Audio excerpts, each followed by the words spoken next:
आज रात नींद आंखों से ओझल थी। अंधेरे में भी घड़ी की सुई सुबह के 4 बजाते हुए प्रत्यक्ष दिखाई पड़ रही थी। हर और स्तब्धता छाई हुई थी। एक नज़र पति रमन की ओर देखा। वे गहरी नींद में थे। पूरे दिन दौड़ धूप वही करते रहते हैं। मुझसे तो किसी प्रकार की सहानुभूति या अपनत्व की अपेक्षा नहीं करते वे लोग। किंतु आज मेरे मन को एक पल के लिए भी चैन नहीं है। मृत्यु सैया पर लेटी माँ व भाभी का रुग्ण चेहरा बार बार आंखों के आगे घूम जाता है। क्या मनोस्थिति होगी बाबूजी व भैया की आज की रात। डॉक्टरों ने ऑपरेशन के ही बाद दोनों की ही स्थिति को चिंताजनक बताया था। यदि दोनों में से किसी को भी कुछ हो गया तो परिवार बिखर जाएगा। किस प्रकार जोड़ लिया था माँ ने भाभी को अपने साथ। घर का कोई काम, कोई सलाह उनके बिना अधूरी थी। मैं ही उन्हें अपना ना पाई। एक पल के लिए भी राधा भाभी की उपस्थिति को बर्दाश्त नहीं कर पाती थी मैं। उसे प्यार करना तो दूर, उसकी शकल से भी मुझे नफरत थी। उसी के कारण माँ को भी तिरस्कृत करती रही थी। जाने क्या मुझे लगता उसके कारण मेरे परिवार की खुशियाँ छीन गई। भैया का जीवन नीरस हो गया। क्या माँ का जी नहीं चाहता होगा कि उनका घर आंगन भी पोते पोतियों की किलकारियों से गूंजे। आज के इस भौतिकवादी युग में रूप, गुण और शिक्षा से संपन्न स्त्री को भी कई बार यातनाएं सहनी पड़ती हैं। किंतु मेरे परिवार के सदस्यों ने तो भाभी को स्वीकारा था, उसकी कई बार सेवा की थी, शारीरिक व मानसिक संबल प्रदान किया था। भाभी के प्रति माँ को असीम स्नेह लुटाता देख मैं ईर्ष्या की अग्नि में जलने लगी थी। ससुराल में अपना स्थान बनाने के लिए कितना परिश्रम करना पड़ा था मुझे। इस नारी के कारण ही कुछ कम आक्षेप तो नहीं सहे थे। मेरे माता पिता दहेज के लोभी बन गए थे। कैसे समझाती इस समाज को कि उन्होंने यह सब मानवता के वशीभूत होकर किया था। और मैं क्या एक पल को भी भाभी के किसी गुण से प्रसन्न हो पाई थी। मेरी दृष्टि में भाभी का जो काल्पनिक रूप था उससे तो वे अंश मात्र भी मेल न खाती थी। कुड़कर मैंने माँ से कहा भी था, यह तो ग्रहण है तुम्हारे बेटे के जीवन पर और तुम्हारे परिवार पर एक अभिशाप। माँ स्तब्ध रह जाती थी मेरे शब्दों पर। उन्हें कभी कोई शिकायत थी ही नहीं उनसे। सुबह के 5 बजे थे। फ़ोन की घंटी बज रही थी। कहीं कोई अप्रिय समाचार ना हो। धड़कते दिल से फ़ोन का चौगा उठाया। बाबूजी थे। रश्मि बेटी, तुम्हारी माँ की तबीयत कुछ ठीक है, पर राधा भाभी अभी भी खतरे से बाहर नहीं हैं। उनके स्वर का कंपन स्पष्ट था। मैं स्वयं को कोस रही थी। क्यों पति के कहने पर घर आ गई थी। बाबूजी और भैया के पास बैठना चाहिए था मुझे। नितांत अकेले थे वे दोनों। पर मुझसे सहानुभूति की अपेक्षा वे रखते भी न होंगे। उन्हें क्या मालूम हर समय राधा भाभी को तिरस्कृत करने वाली रश्मि आज पश्चाताप की अग्नि में इस तरह जल रही है। पहले भी तो कई बार अस्पताल आई थी, किंतु तब मेरे मन के किसी कोने से अस्फुट सी यही आवाज़ उठती थी कि भाभी इस दुनिया से चली जाए और मेरे भैया का जीवन बंधनों से मुक्त हो जाए। एक पल को न समझ पाई थी कि भैया का जीवन भाभी के बिना अधूरा है। माँ ने एक बार समझाया था कि एक बार वह इस घर की बहू बनी है तो अब वह मेरी बेटी भी बन गई है। उसकी देखभाल करना हमारा नैतिक ही नहीं मौलिक दायित्व भी है। और उनके मायके वालों का क्या कर्तव्य है। धोखे से अपनी बीमार बेटी दूसरे के पल्ले बांध कर खुद चैन की नींद सोए। कहने को तो करोड़ों का व्यापार है। टिकट भेजते रहते हैं अपनी बेटी व दामाद को। विदेश घुमाने के निमंत्रण भेजते रहते हैं, पर बीमार बेटी की सेवा नहीं की जाती उनसे। मैं गुस्से से काँप काँप जाती थी। तेरी राधा भाभी स्वयं मायका नहीं जाना चाहती। जानती हैं, कल मेरे गले में हाथ डालकर बोली थी, माँ, मेरी माँ व पिताजी से बढ़कर प्यार आप लोगों ने मुझे दिया है। मेरा जी आप लोगों को छोड़ने का नहीं चाहता। माँ, बस तुमसे तो कोई मीठी बोल बोले तो पिघल जाती हो। बड़ी मुश्किल से रमन मुझे चुप करवाते। दिखावे के संबंध मुझे हमेशा विचलित करते रहते हैं। माँ के पास जाकर भी राधा भाभी को अपना ना पाती थी मैं। कितना प्रतिरोध किया था भैया के ब्याह पर मैंने। उनके जैसे सौम्य सुदर्शन व्यक्तित्व के स्वामी के लिए रिश्तों की क्या कमी थी। उन्होंने एमबीए किया था, बाबूजी का लाखों का व्यापार था। भैया राइट हैंड के सामान उनकी मदद करते थे। मैं मचल कर बाबूजी से कहती, भैया के लिए सुंदर सी भाभी ला दीजिए ना। पहले तुझे इस घर से निकालेंगे तभी बहू आएगी यहाँ। पर मैं एक सखी के समान भाभी के साथ रहना चाहती थी। हम उम्र ननंद भाभी सखियों के समान ही तो होती हैं। पर मेरी किसी ने भी न सुनी थी। उनका तर्क था, हम तुझे इसी शहर में ब्याहेंगे, जब जी चाहे आ जाना। और धूमधाम से ब्याह दी गई थी मैं। आदर्श पति के समान रमन रोज़ मुझे माँ से मिलवा लाते थे। पूरा दिन माँ से बतियाती, मेरी पसंद के पकवान बनते। माँ बताती रहती थी कि भैया के रिश्ते के बारे में। बाबूजी भी पास बैठे रहते। भैया का स्वभाव कितना अलग था। उनकी आवाज़ की पारदर्शी सरलता से उनका आकर्षक व्यक्तित्व परिलक्षित होता था। मुझे नाज था अपने भाई पर। मेरी कितनी सहेलियां उन पर फिदा थीं। पर वे तो आदर्श पुत्र थे अपने माता पिता के। एक दिन माँ ने बताया था, तेरी मौसी का पत्र आया है लंदन से। वे अपनी जेठानी की बेटी का रिश्ता करना चाहती हैं अमन के साथ। ये वही मौसी थी जिन्होंने अपने माता पिता को बचपन में ही खो दिया था। दर दर की ठोकरें खाने के बाद भी उन्हें किसी ने सहारा न दिया था। अभागिन कहकर लोग दुत्कार देते थे। मेरे नाना ने उन्हें पाला पोसा, पढ़ाया लिखाया और उच्च कुल में ब्याहा था। माँ तो यहाँ तक कहती कि दहेज भी उन्होंने मौसी को माँ से बढ़कर ही दिया था। पुराने ज़माने में रिश्ते निभाना लोग भली प्रकार जानते थे शायद। वे हमेशा नाना जी के एहसानों से दबी रहती थीं। यदाकदा लंदन से आकर ढेर सारे उपहारों से हमारा घर भर देती। हम भाई बहन को बहुत प्यार करती। वे दोनों सगी बहनों से बढ़कर ही थी। लड़के स्वभाव से सुशील हैं, सुंदर हैं और सबसे बड़ी बात एमबीए हैं। खुशी के अतिरेक में माँ बही चली जा रही थी। तुम्हें कैसे मालूम कि वह रूपवती है? माँ फोटो निकाल लाई थी। ऐसा लगा जैसे चांद धरती पर उतर आया हो। पर न जाने क्यों मेरा संकालू मन इस रिश्ते को अनुमति नहीं दे रहा था। माँ, लंदन में पली बढ़ी लड़की क्या यहाँ पर तार बिठा पाएगी? वहाँ के रहन सहन में और यहाँ के तौर तरीकों में अंतर है। तू नहीं जानती तेरी इस मौसी का स्वभाव। मेरे साथ पली बड़ी है। उसके और मेरे संस्कारों में कोई अंतर थोड़ी है। क्या उसे नहीं मालूम कि मैं अमन के लिए कैसी लड़की पसंद करूँगी? मैं देख रही थी भैया की भी मुख अनुमति थी इस संबंध में। बाबूजी का हस्तक्षेप सदा ही नकारात्मक रहा है ऐसे मामलों में। संबंध को स्वीकृति दे दी गई। ब्याह की तारीख 2 माह बाद दी गई थी। माँ बाबूजी का विश्वास देखते ही बनता था। मेरे जाने से जो सूनापन वहाँ आ गया था उसे राधा भाभी पाट देगी, ऐसा उनका अटूट विश्वास था। बार बार कहते, जाओ बाजार से खरीदारी करके आओ। रोज़ मैं माँ के साथ खरीदारी करती। उसके काल्पनिक गोरे रंग पर क्या जचेगा यह सोचकर कपड़ा लिया जाता। इस घर में धन दौलत, गाड़ी बंगला, नौकर चाकर किसी की भी कोई कमी नहीं थी। हीरे मोती की सेट लिए गए थे। समधियों के रहने का इंतज़ाम एक होटल में किया गया था। हर तरह की सुख सुविधाएं उनके लिए मुहैया थी। मुझे भी कीमती साड़ी व जड़ाऊ सेट बाबूजी ने दिलवाया था। रमन मना करते रह गए थे। माँ का तर्क था कि इकलौते भाई की शादी है, यह सब लेने का हक था मुझे। एक एक दिन युग के समान प्रतीत हो रहा था। कब वह दिन आए और मैं भाभी से मिलूं। आकांक्षाएं आसमान छू रही थी।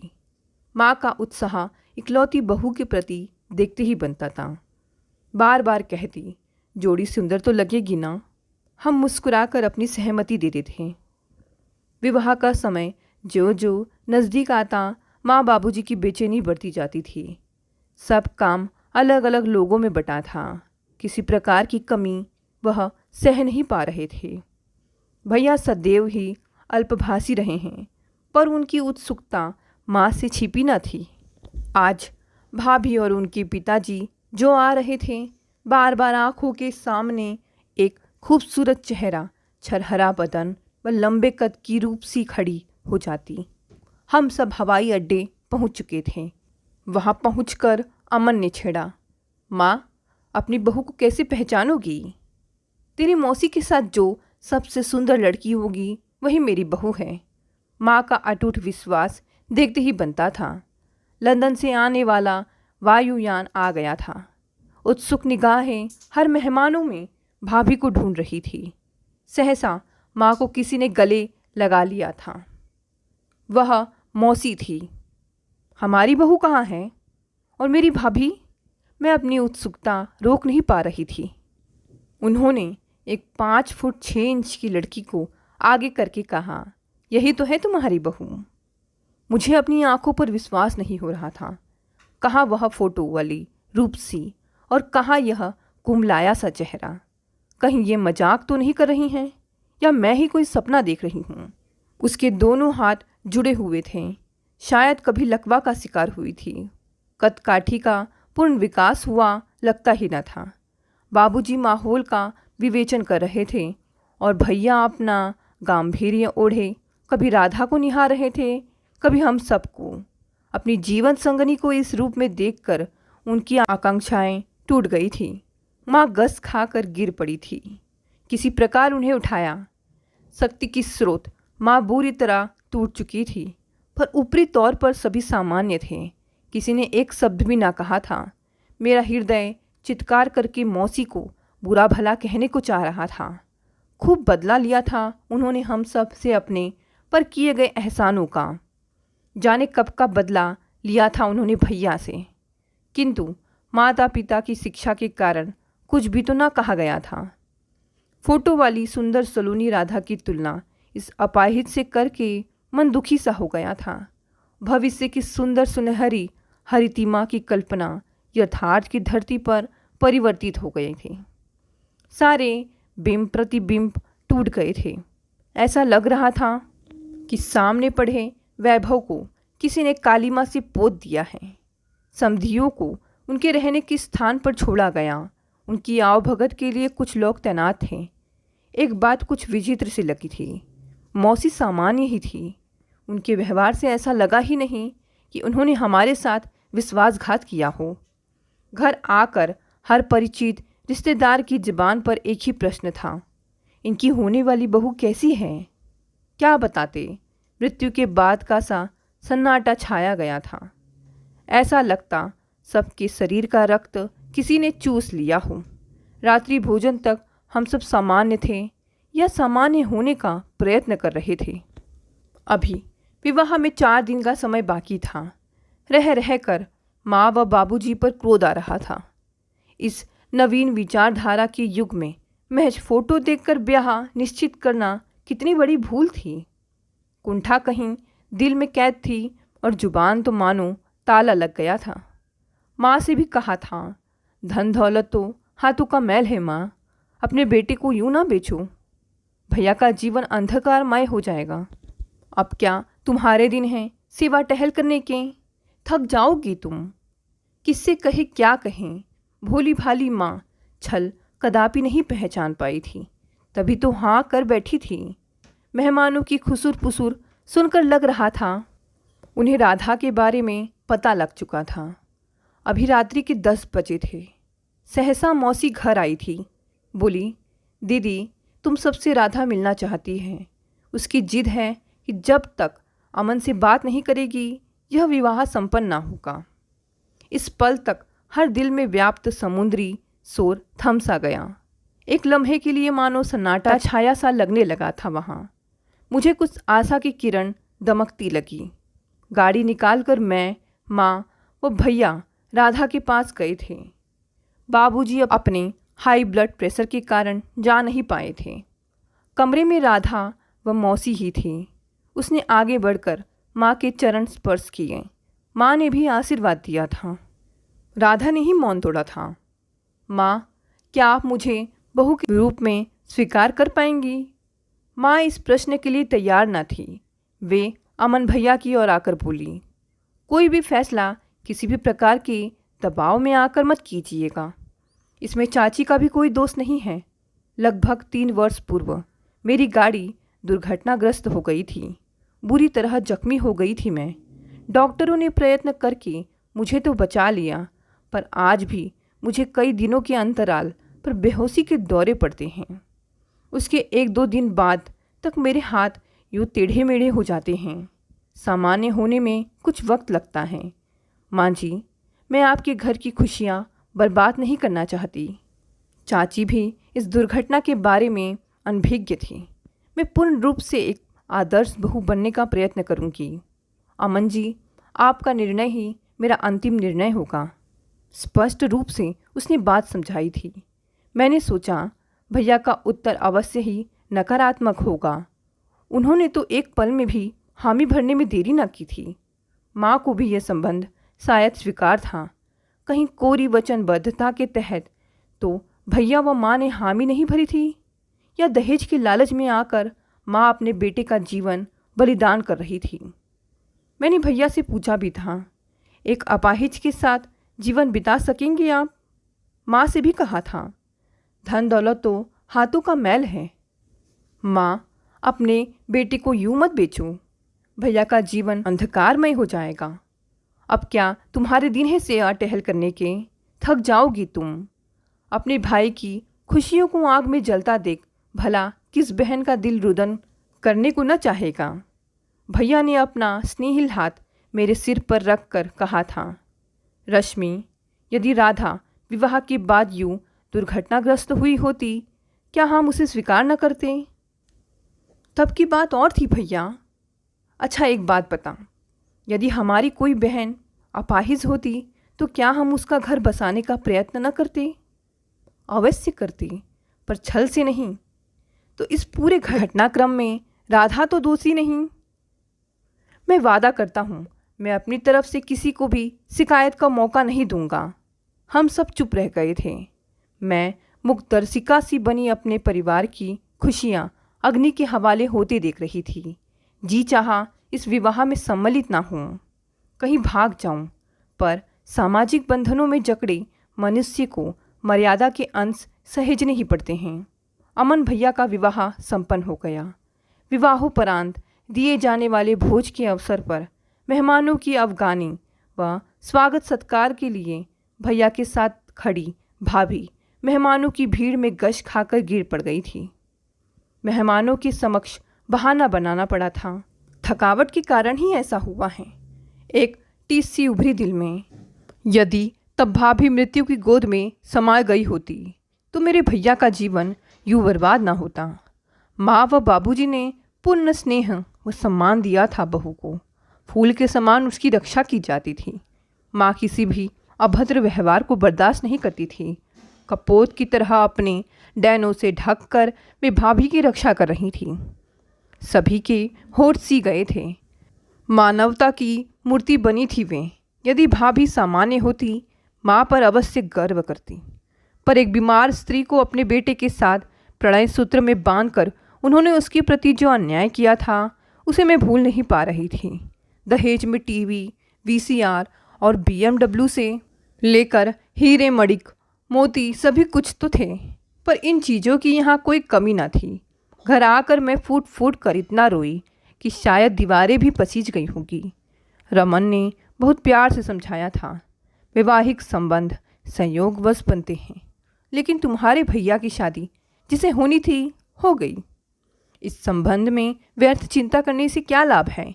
और यह भी तो हो सकता है कि तुम्हारी भाभी का स्वभाव इतना मीठा हो कि तुम सबको वह स्नेह पास में बांध ले। मैं चुप हो गई। तभी सास ननंद आ धमकी थी। सास बोली, हाँ भाई, अब तो BMW दहेज में मिलने लगे हैं। हमारे बेटे को तो नहीं मिला था। अब बहुत टेढ़ी मेढ़ी हो तो क्या हुआ? जी चाहा उनका मुंह नोच लूँ। तुम्हारे हृदय में मानवता हो तो जानो मोल मानवता का। पर रमन ने इशारे से चुप करवा दिया था। 4 दिन बाद माँ को फ़ोन किया। सोचा अकेली होंगी, कुछ तो मन हल्का कर लेंगी मेरे साथ। भैया भाभी तो हनीमून पर गए थे। फ़ोन राधा ने उठाया। हेलो रश्मि, तुम इतनी जल्दी क्यों आ गई अपने घर?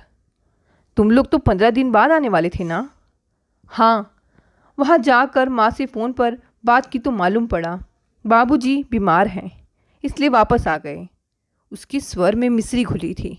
मैंने सोचा तुम्हारी जैसी बीमार स्त्री कश्मीर की वादियों में भैया का क्या मन मोह पाई होगी। तभी मैं बाबूजी से मिलने चल पड़ी थी। राधा उनके सिरहाने बैठी थी। माँ को ज़बरदस्ती सुला दिया था उसने। बोली परेशान हो जाती है माँ बाबूजी को देखकर। मैं तो हूँ ही यहाँ। और वह एक ट्रे में बाबूजी के लिए जूस व मेरे लिए चाय लेकर आई थी। रिंकू को भेजकर समोसे भी मंगवाए थे उसने। बोली खाओ ना, तुम्हें बहुत पसंद है ना ये। उसके बाद वह हर 1 घंटे बाद बाबूजी का बुखार देखती रही। अच्छा तो बहुत लगा यह सब। फिर सोचा कहीं यह आडंबर तो नहीं, अपना दोस्त छिपाने के लिए नाटक कर रही हूँ। पर आत्ममंथन करने पर मैं ही गलाने से भर गई थी। बेटी होने का मैंने कौन सा कर्तव्य निभाया। शाम को राधा ने रमन को भी फ़ोन पर बुला लिया। ज़बरदस्ती हमें रोक लिया था उसने। पूरी मेज मेरी पसंद की भोजन से सजी थी, पर मेरे मुंह से प्रशंसा का एक भी शब्द नहीं निकल रहा था। अमन भैया भी हाथों हाथ ले रहे थे। सभी सामान्य थे। वापस अपने घर आई तो यहाँ भी जी नहीं लग रहा था। तभी भैया माँ को लेकर आ गए थे। माँ बोली थी कल राधा फिर बेहोश हो गई थी। उसकी तबीयत देखकर घबरा जाती हूँ। कौन से अस्पताल में दाखिल करूँ समझ नहीं आता। तो इसमें घबराने की क्या बात है माँ? भेज दो उसके मायके, बड़े चालाक बनते हैं वे। अपनी बीमार बेटी तुम्हारे मत्ते मर गए। उन्होंने तो हवाई जहाज़ की टिकटें भी भेजी हैं, पर राधा खुद नहीं जा रही है। और सच पूछो तो मेरा भी मोह पड़ गया है उसमें। इतनी प्यारी है वह। तो ठीक है, करती रहो उसकी सेवा। और फिर एक बार भी पलट कर उसका हाल नहीं पूछा था मैंने। वैसे भी इधर व्यवसाय के सिलसिले में रमन काफ़ी परेशान थे। कहीं जगह माल भेजकर पैसों की वसूली नहीं हो पा रही थी। एक दिन शाम को बहुत झलाए थे मेरे ऊपर। रश्मि, क्या तुम्हें नहीं मालूम तुम्हारी भाभी अस्पताल में है? तो इसमें नया क्या है? क्या औपचारिकतावश उनका हाल नहीं पूछना चाहिए तुम्हें? अब वे घर आ गई हैं, चलो मिलकर आते हैं। बीमार मनुष्य से यदि 2 शब्द भी सहानुभूति के बोलो तो दुख बढ़ जाता है। बेमन से मैं तैयार होकर चल पड़ी थी। एक पल के लिए उनका पीला चेहरा देखकर तरस भी आया, पर न जाने दूसरे ही पल वह घृणा में क्यों बदल गया था। मैं माँ से बतियाती रही। माँ लगातार राधा का ध्यान रख रही थी और मैं कुढ़ रही थी। वातावरण को सामान्य बनाने के लिए माँ बोली थी, रश्मि, भाभी का गाना सुनेगी?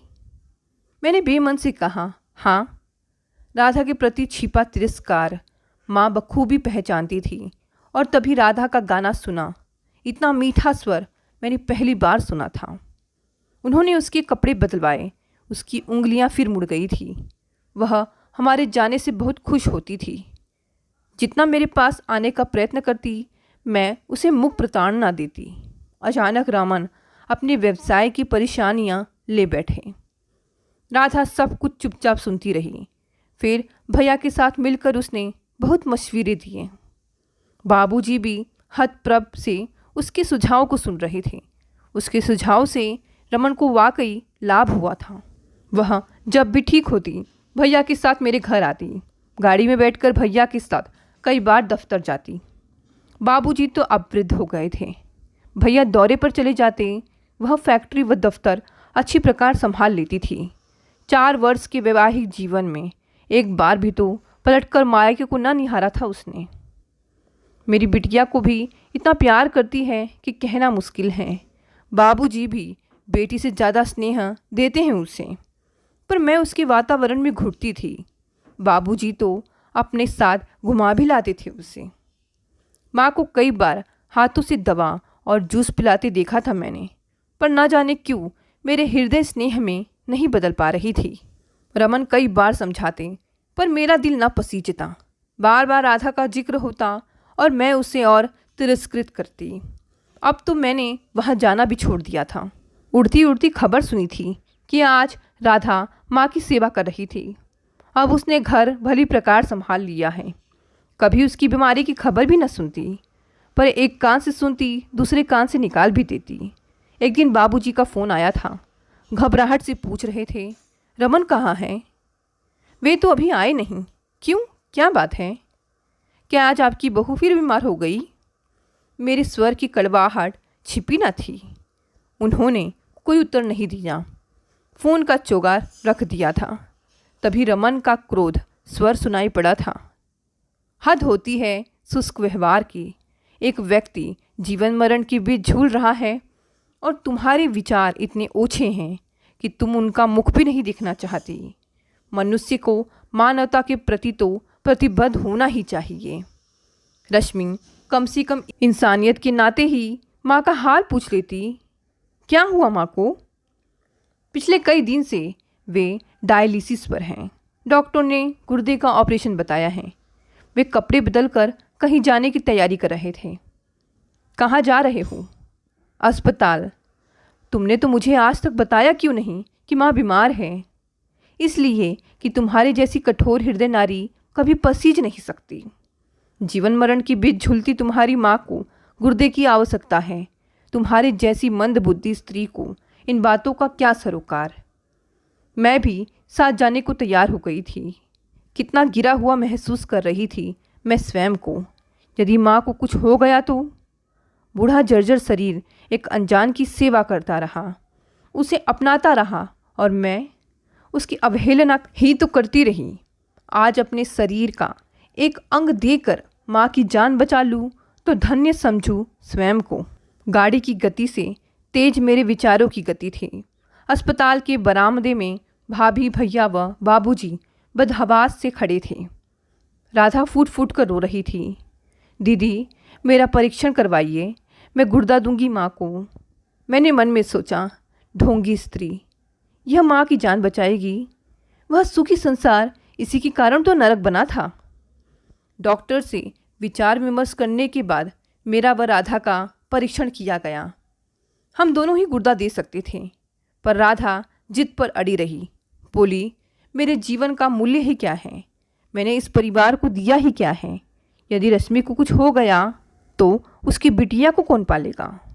उसके तर्क के सामने हम चुप हो गए थे।